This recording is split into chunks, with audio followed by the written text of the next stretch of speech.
বাংলাদেশের মেট্রো রেলের যে প্রকল্প হাসিনার আমলে যে বরাদ্দ নেওয়া হয়েছিল সেই বরাদ্দগুলা আমাদের আশপাশের রাষ্ট্রের তুলনায় 3 গুণ 4 গুণ 5 গুণ পর্যন্ত বরাদ্দ নেওয়া হয়েছিল। তখনকার দুর্নীতি নিয়ে আমাদের বর্তমান সরকারি দলে থাকা লোকজন সহ তারা তখন বিরোধী দলে ছিল, অনেক কথা বলেছিলেন।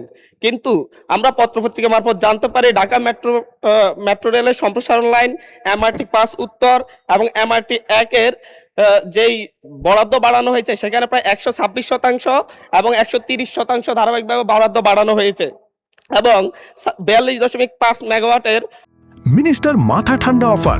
মাসিক কিস্তিতে 1.5 টন এসি মাত্র 3,999 টাকা ও 2 টন এসি 4,999 টাকায় পাওয়া যাচ্ছে মিনিস্টার শোরুমে।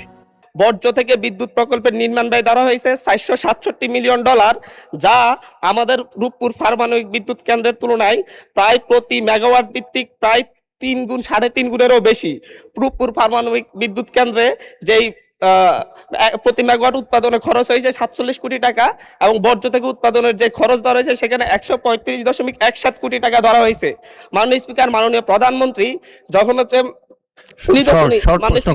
নির্বাচনী ইশতেহারে বলেছিলেন মেগা প্রকল্প মানে মেগা দুর্নীতি এবং বিএনপি সরকার ক্ষমতায় গেলে মেগা প্রকল্প নিবে না, কিন্তু এই জায়গায় এই বরাদ্দগুলা বাড়ানোর মাধ্যমে মূলত লুটপাটের সুযোগ করে দেওয়া হচ্ছে কিনা এবং আরেকবার বাংলাদেশকে প্রাতিষ্ঠানিকভাবে দুর্নীতির সুযোগ করে দেওয়া হচ্ছে কিনা এই বরাদ্দগুলা বাড়ানোর মধ্য দিয়ে। মাননীয় স্পিকার, মেট্রো রেলের প্রশ্নের উত্তরে এটাই বলতে হবে যে এই প্রকল্পটি যখন গ্রহণ করা হয়েছে সেটা তখন যে ডলারের দাম ছিল এবং এখন যে ডলারের দামের বৃদ্ধি সেটার হিসেব নিকেশ চলছে এবং এই মেট্রো রেল প্রকল্পের মধ্যে কোথাও কোনো ব্যয়ের ক্ষেত্রে অতিরিক্ত ব্যয় ধরা হচ্ছে কিনা সেটার পরীক্ষা নিরীক্ষা চলছে।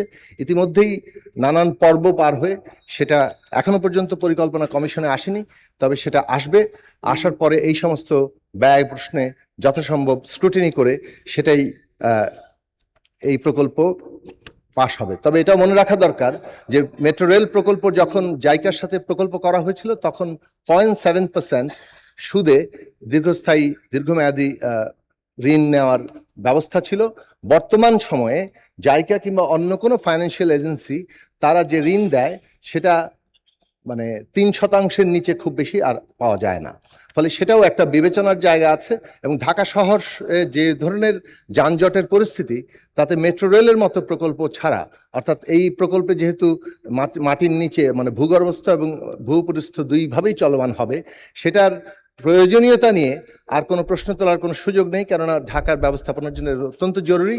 তবে সেই ক্ষেত্রে ব্যয় এবং সময়সীমা এবং টেকনোলজি ট্রান্সফার সমস্ত বিষয়গুলো মাননীয় প্রধানমন্ত্রী ইতিমধ্যেই নির্দেশনা দিয়েছেন এবং সেগুলো যথাসম্ভব পরীক্ষা নিরীক্ষা করা হচ্ছে এবং সর্বোচ্চ পরীক্ষা নিরীক্ষা করে কোনো রকম অতি ব্যয়ের সুযোগ না রেখেই এই প্রকল্প বাস্তবায়নের উদ্যোগ নেওয়া হবে।